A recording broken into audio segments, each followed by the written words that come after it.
కనిపిస్తూ ఉన్నాయి. ఏ క్షణాన ఏమి జరుగుతుందని నివురుగప్పిన నిప్పులాగా కనిపిస్తూ ఉంది. ప్రస్తుతం మనం శాసనసభ్యుడు గోపిరెడ్డి శ్రీనివాసరెడ్డి నివాసం వద్ద ఉన్నాం. ఆయన నివాసం వద్ద భారీ స్థాయిలో ఏదైతే అభిమానులు కార్యకర్తలు భారీ స్థాయిలో అయితే ఇక్కడ ఉన్నారు. పూర్తి స్థాయిలో ఎటువంటి ఘటనైనా తాము ఎదుర్కొనేందుకు సిద్ధంగా ఉన్నామని చెప్పే ప్రయత్నం అయితే చేస్తూ ఉన్నారు. ఏదైతే ఈరోజు ఉదయం నుంచి జరుగుతున్న పరిణామాల్లో వాస్తవానికి నర్సరావుపేటలో ఉదయం నుంచి కూడా చాలా ప్రశాంతంగా ఉన్న పరిస్థితి కనిపించింది. కానీ మధ్యాహ్నానికి సంబంధించి కూడా ఒక్కసారిగా ఈ ఆందోళన ఉద్రిక్తత వాతావరణాలు అయితే చోటు చేసుకున్న పరిస్థితి. సో మన విజువల్స్తో చూసుకోవచ్చు. భారీ స్థాయిలో ఇక్కడ కార్యకర్తలు నేతలు అభిమానులు అయితే తరలి వచ్చారు. చేతిలో కొన్ని మంది కర్రలు కూడా పట్టుకొని ఉన్న పరిస్థితి. సో ఎటువంటి విపత్కర పరిస్థితులైనా తాము ఎదుర్కొనేందుకు సిద్ధంగా ఉన్న సందేశాన్ని అయితే మాత్రం అభిమానులు నాయకులు అయితే ఇస్తున్న పరిస్థితి కనిపిస్తూ ఉంది.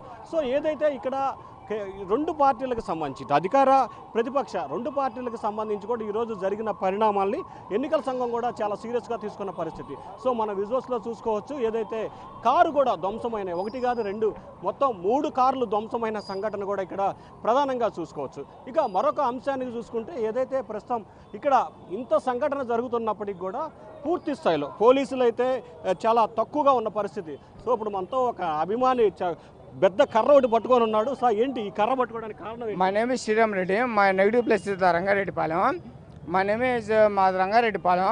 పోలింగ్ కాడ నుంచి మా ఎమ్మెల్యే అభ్యర్థి గోపిరెడ్డి శ్రీనివాసరెడ్డి గెలుపు ఓర్చలేక ప్రత్యర్థుల పడిన కుట్ర వల్ల మేము ఇక్కడికి రావాల్సి వచ్చింది. మా ఇంట్లో మా పిల్లలు పొద్దున్నుంచి మేము పోలింగ్ కాడ కూర్చొని ఉన్నాం. మా అన్న ఏజెంట్ రంగారెడ్డిపాలెం. మాది 90% ఓటింగ్ జరిగిద్ది. ఎవరు ఉండరు. మా ఎమ్మెల్యే మీద ఎంత అహంకారం జరుగుతుంటే పోలీసులు పక్షపాతం వహిస్తున్నారు. నేను ఒక అభిమాని, నాకు జగన్ అంటే పిచ్చి. అలాంటి వల్ల కూడా ఇట్లా జరుగుతుంటే సో ఇది మొత్తం మీద చూసుకుంటే ఇక్కడ భారీ స్థాయిలో అయితే అభిమానులు నేతలు ఉన్న పరిస్థితి కనిపిస్తూ ఉంది. ఇక మరొక వైపు ఇక్కడ ఏదైతే ఇంత పెద్ద సంఘటన జరిగిన తర్వాత కూడా ప్రస్తుతం మనం అయితే ఇంకొక ప్రయత్నం పోలీస్ అధికారులు అయితే ఇక్కడ కొంత మోహరించి ఉన్న పరిస్థితి కనిపిస్తూ ఉంది. సో విజువల్స్లో కూడా అదే చూసుకునే ప్రయత్నం చేద్దాం. ఇక్కడ ఒక ఆశ్చర్యకరమైన సంఘటన ఏంటంటే చక్రి, ఏదైతే ఎమ్మెల్యే గోపిరెడ్డి శ్రీనివాసరెడ్డికి సంబంధించిన హాస్పిటల్ నివాసం ఉందో హాస్పిటల్ నివాసానికి సంబంధించి కూడా పూర్తి స్థాయిలో దానికి కేవలం 500 మీటర్ల దూరంలోనే టీడీపీ అభ్యర్థి చదలవాడ అరవింద్ బాబుకు సంబంధించిన హాస్పిటల్ కూడా ఉంది. సో మధ్యలో రెండింటికి సంబంధించి కూడా ఒక ఇనప వాటిని కూడా పోలీసులు అమర్చిన పరిస్థితి కనిపించింది. కొద్దిసేపు క్రితం ఇక్కడ మన విజువల్స్లో కూడా చూసుకోవచ్చు. కారపొడులు రాళ్ళు పూర్తి స్థాయిలో కూడా ఇక్కడ కనిపిస్తున్న పరిస్థితి కూడా ప్రధానంగా చూసుకోవచ్చు. సో ఏదైతే ఉందో ప్రధానంగా ఎటువంటి విపత్కరమైన పరిస్థితులు ఎదుర్కొనేందుకు కూడా రెండు పార్టీలు సిద్ధమవుతున్న పరిస్థితి. సో ఇక్కడ మన విజువల్స్లో చూసుకుంటే ఇక్కడ ఒక కంచెని అంటే రోడ్డుకి అటువైపు రైట్ సైడ్లకు సంబంధించి కూడా టీడీపీ వారు ఉన్నారు. రైట్ సైడ్ లెఫ్ట్ సైడ్కి సంబంధించి కూడా వైఎస్ఆర్సీపీ వర్గాలు ఉన్నారు. సో రెండు వర్గాల వారు అటుపక్క వాళ్ళు ఇటుపక్క వాళ్ళు. నిజంగా మనం ఇటువంటి సంఘటనని సినిమాల్లో మాత్రమే చూసుంటాం. కానీ రియల్గా మొట్టమొదటిసారిగా అంటే ఏదో ఒక 10-15 సంవత్సరాల తర్వాత మళ్ళీ నర్సరావుపేటలో ఇటువంటి పరిస్థితులు అయితే ఉత్పన్నమవుతున్నాయి. సో అక్కడ చూసుకోవచ్చు రాళ్ళు గాజు ముక్కలు పోలీసు బలగాలు. సో పూర్తి స్థాయిలో కూడా ఇక్కడ ఇందాక కొద్దిసేపు క్రితం ఏదైతే ఒక అరగంట క్రితం ఉందో ఒక రావణ కాష్టాన్ని ఇక్కడ తలపించే మాదిరిగా కూడా కనిపించింది. సో అయితే ఇటువంటి పరిస్థితుల్ని ఎట్లా ఫేస్ చేయాలి అనే దానికి సంబంధించి కూడా ప్రధానమైన చర్చ కనిపిస్తూ ఉంది. సో మన జూమ్లో విజువల్స్లో చూసుకోవచ్చు రాళ్ల ముక్కలు రాళ్ళు అద్దపు ముక్కలు ఇవన్నీ కూడా మొత్తం అంటే ఒక రాయలసీమ తరహా ఫ్యాక్షన్ సినిమా తరహాగా ఇక్కడ విజువల్స్ అయితే కనిపిస్తుంది. సో ఈ నేపథ్యంలో ఇటువంటి పరిస్థితులు నర్సరావుపేటలో మొట్టమొదటిసారిగా చూస్తున్న పరిస్థితి కనిపిస్తూ ఉందని చెప్పి కూడా చూస్తున్నాం. మనం ఇందాక విజువల్స్లో కూడా చూసాం. ఆ విజువల్స్కు సంబంధించి కూడా కర్రలు రాళ్ళు పట్టుకొని అభిమానులు పూర్తి స్థాయిలో సిద్ధమై ఉన్నారు. ఇక మనొక ఫ్రేమ్లో చూసుకుంటే కనుక అయితే మాత్రం పూర్తి స్థాయిలో కొంత ఉద్రిక్తత తీవ్ర ఆందోళనకరమైన పరిస్థితులు అయితే కనిపిస్తూ ఉన్నాయి. ఏ క్షణాన ఏమి జరుగుతుందని నివురుగప్పిన నిప్పులాగా కనిపిస్తూ ఉంది. ప్రస్తుతం మనం శాసనసభ్యుడు గోపిరెడ్డి శ్రీనివాసరెడ్డి నివాసం వద్ద ఉన్నాం. ఆయన నివాసం వద్ద భారీ స్థాయిలో సిఆర్పిఎఫ్ బలగాలు సో ఏదైతే బీరు సీసాలు పగలగొట్టినారు బీరు సీసా గ్లాసులు అలాగే రాళ్ళు పెద్ద పెద్ద రాళ్లకు సంబంధించి ఉన్నాయి బీరు సీసాలు సోడా బుడ్లు విసిరేసిన సంఘటన. సో ఈ షో అయితే మాత్రం పూర్తి స్థాయిలో కొంత బడాబుడ్లకు సంబంధించి సినిమాల్లోనే చూస్తాం, కానీ రియల్ జీవితంలో అయితే మొట్టమొదటిసారి అంటే ఈ మధ్య కాలంలో అంటే ఒక 10-15 సంవత్సరాల తర్వాత ఇటువంటి పరిస్థితులు అయితే మొట్టమొదటిసారిగా ఈ జనరేషన్ చూస్తున్న పరిస్థితి. సో ఇక మనం చూసుకుంటే సిఆర్పిఎఫ్ బలగాలు అయితే ఇక్కడ భారీ ఎత్తున మోహరించున్నాయి. ఇప్పటికే ఈ ప్రాంతానికి ఎవరిని కూడా రాకుండా పూర్తి స్థాయిలో కట్టడి చేసే ప్రయత్నం చేస్తున్నారు. సో ఏదైతే ఈ ప్రాంతానికి సంబంధించి సరైన బందోబస్తు అనేది మాత్రం చాలా తక్కువగా ఉన్న పరిస్థితి స్పష్టంగా కనిపిస్తూ ఉంది. సో ఈ నేపథ్యంలోనే ఇటు టీడీపీ ఇటు వైసీపీ రెండు వర్గాల వారు కూడా కేవలం 500 మీటర్ల వ్యవధిలోనే రెండు పార్టీలు కూడా భారీ స్థాయిలో మోహరించి ఉన్న పరిస్థితి కనిపిస్తూ ఉంది. సో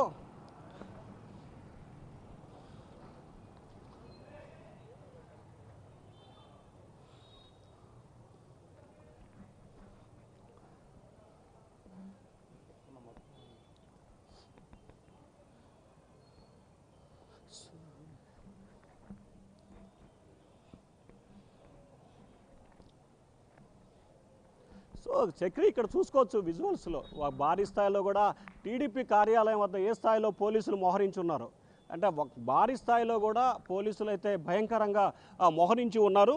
ఇక్కడ ప్రధానంగా ఈరోజు మధ్యాహ్నం వరకు కూడా తెలుగుదేశం పార్టీ అభ్యర్థి చదలవాడ అరవింద్ బాబు ఈ ప్రాంతానికి ఆయన బయటికి కూడా రాని పరిస్థితి. సరిగ్గా 2 గంటల 40 నిమిషాల సమయంలో కూడా చదలవాడ అరవింద్ బాబు తన నివాసం నుంచి జెడ్పీ హై స్కూల్ ప్రాంగణంలో ఉన్న పోలింగ్ బూత్కు రావడం జరిగింది. అక్కడ పోలింగ్ బూత్కు వచ్చిన తర్వాత కొంతమంది వైఎస్ఆర్సీపీ శ్రేణులు అతని వాహనంపై కూడా దాడి చేయడం జరిగింది. సో దాడి చేసిన తర్వాత నిమిషాల వ్యవధిలోనే ఎవరైతే టీడీపీ నేతలు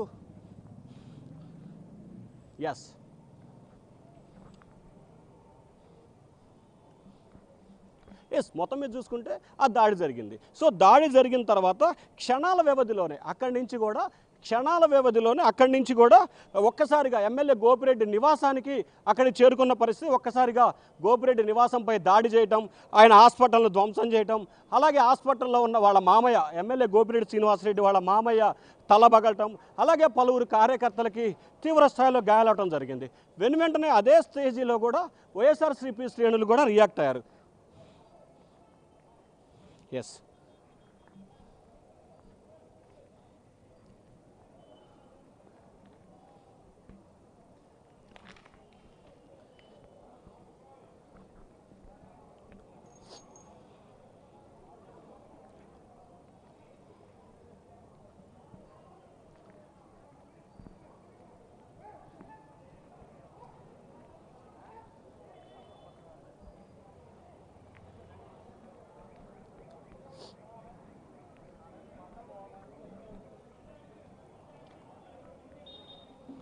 మొత్తం మీద అయితే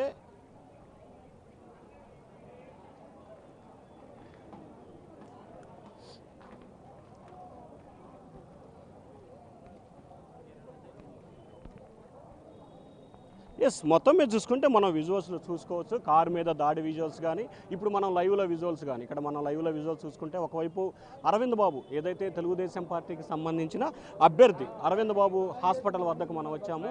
వాళ్ళు ఏ స్థాయిలో ఇక్కడ ఉన్నారో కూడా చూసుకోవచ్చు. వీళ్ళు కూడా సేమ్ అదే పరిస్థితిలో కూడా కనిపిస్తున్న పరిస్థితి కనిపిస్తూ ఉంది.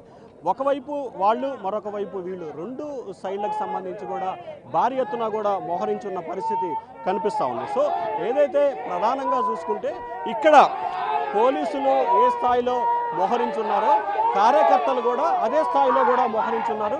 ప్రతి ఒక్కరు కూడా చేతిలో కర్రలు పట్టుకొని ఉన్న సంఘటన పెద్ద చర్చనీయాంశం మనం చూసుకోవచ్చు. ఇక్కడ కర్రలు పట్టుకొని ఉన్న సంఘటన ఇక అదే స్థాయిలో పోలీసులు అయితే చాలా భారీ స్థాయిలో మోహరించున్నారు. చక్రి మనం విజువల్స్లో క్లియర్గా చూసుకోవచ్చు. ప్రతి కార్యకర్త కూడా అక్కడ ఇక్కడ రెండు చోట్ల కూడా ఒక సినిమా థెరపీ మాదిరిగా రెండు చోట్ల కూడా ఇరువురు కార్యకర్తలు కూడా కర్రలు పట్టుకొని ఉన్న సంఘటన మాత్రం మనం ఇప్పుడు చూస్తుండం. ఈ మధ్యకాలంలో మళ్ళీ అంటే ఒక 10 సంవత్సరాల తర్వాత ఎప్పుడో 94-99 టైంలో నర్సరావుపేటలో కోడేల టైంలో ఈ స్థాయిలో గొడవలు జరిగిన పరిస్థితి. సో తర్వాత మళ్ళీ ఇప్పుడు ఇటువంటి సంఘటనలు నర్సరావుపేటలో పునరావృతం అవటం, అది కూడా దాదాపుగా 20 సంవత్సరాల తర్వాత మళ్ళీ పునరావృతమైన సంఘటన అయితే కనిపిస్తూ ఉంది. సో మొత్తం మీద చూసుకుంటే ఇటు తెలుగుదేశం ఇటు వైసీపీ రెండు పార్టీలు కూడా భారీ స్థాయిలో వారి వారి కార్యాలయాల ముందు మోహరించున్నాయి. అటు గోపిరెడ్డి శ్రీనివాసరెడ్డి డాక్టరే, ఇటు చదలవాడ అరవింద్ బాబు డాక్టరే, మరొక వైపు ఇద్దరు డాక్టర్ల మధ్య కూడా ఒక రకమైన వార్ కొనసాగుతూ ఉంది. సో ఇరువురు వారి వారి హాస్పిటల్లోనే ఉన్నారు. మరొక వైపు ఇద్దరు డాక్టర్లు అయ్యుండి ఈ స్థాయిలో ఒక విధ్వంసాలను సృష్టించే ప్రయత్నాలు తప్పు ఎవరిదైనా కావచ్చు, అటు టీడీపీ అవుద్దా ఇటు వైసీపీ అవుద్దా అనే విషయాన్ని మనం పక్కన పెడితే ఇరువురు కూడా ఒకరిపై ఒకరు దాడులు చేసుకునే ప్రయత్నాలు చేయటం, రాళ్ళు రువ్వుకోవటం, బీర్ బాటిల్స్ సోడా బుడ్లు విసిరేసుకోవటం, ఇట్లా ఓవరాల్గా చూసుకుంటే ఇందాక ఫస్ట్ మనం వైఎస్ఆర్సీపీ ఆఫీస్ దగ్గర విజువల్స్ చూసుకున్నాం. తర్వాత ఇప్పుడు తెలుగుదేశం పార్టీ ఆఫీస్ వద్ద విజువల్స్ చూస్తున్నాం. సో అక్కడ ఎంతమంది అయితే ఎస్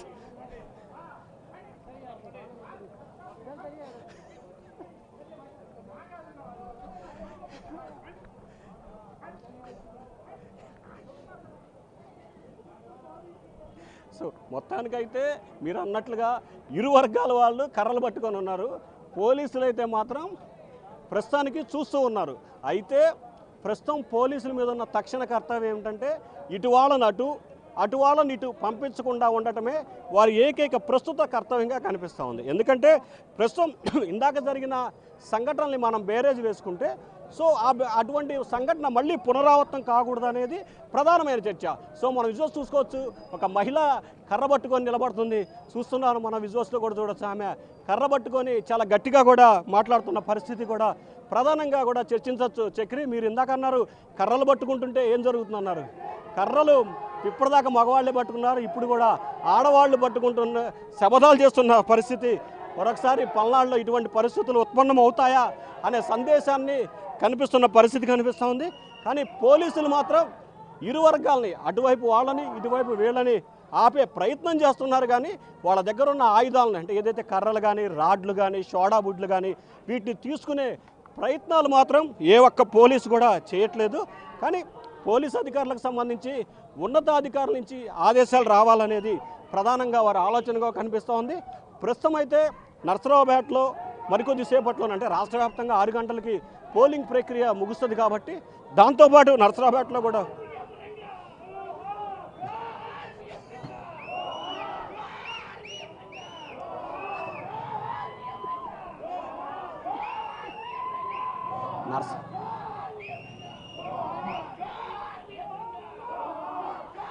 నర్సరావుపేటలోనే కాదు రాష్ట్ర వ్యాప్తంగా కూడా 144 సెక్షన్తో పాటు 30 యాక్ట్ కూడా అమల్లో ఉంది. కానీ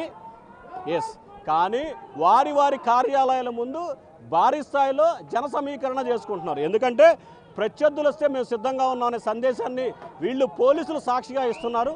అటుపక్క వాళ్ళు కనుక మాపు వేస్తే మేము సిద్ధం అనే సందేశాన్ని రెండు వైపుల నుంచి ఇస్తున్నారు. ప్రస్తుతం పోలీసులు అయితే వాళ్ళని ఇటు వాళ్ళని అటు పంపించకుండా చూసే ప్రయత్నమే చేస్తున్నారు. కానీ కర్రలు తీసుకోవటం కానీ లేకపోతే ఇంతమంది ఎందుకు ఇక్కడ ఉన్నారని ప్రశ్నించి వాళ్ళని ఇక్కడి నుంచి పంపించే ప్రయత్నం కానీ అక్కడ ఆ వర్గాన్ని కానీ ఇక్కడ ఈ వర్గాన్ని కానీ చేసిన పరిస్థితి కనిపించట్లేదు. చక్రి, మొత్తం మీద అయితే ఒక సినిమా మాదిరిగా కూడా ప్రస్తుతం ఇక్కడ సంఘటనలు అయితే తలపిస్తున్న పరిస్థితి కనిపిస్తూ ఉంది. క్షణ ఉత్కంఠ అయితే కొనసాగుతూ ఉంది. ఏ క్షణాన ఏమి జరుగుతుందనే ఆందోళన అయితే ఇటు నర్సరావుపేట ప్రజల్లో కనిపిస్తూ ఉంది. ఎందుకంటే పల్నాడు అంటేనే ఫ్యాక్షన్ అంటేనే పల్నాడు. కానీ గత 20 సంవత్సరాలుగా పూర్తి స్థాయిలో ఫ్యాక్షన్ రూపు మారిపోయింది. కానీ తాజాగా ఇవాళ జరిగిన సంఘటనలు మరొకసారి పల్నాడులో ఫ్యాక్షన్ రూపు మాపుతుందా లేకపోతే తిరిగి ప్రారంభిస్తుందా అనే సందేశాలు అయితే కనిపిస్తున్నాయి.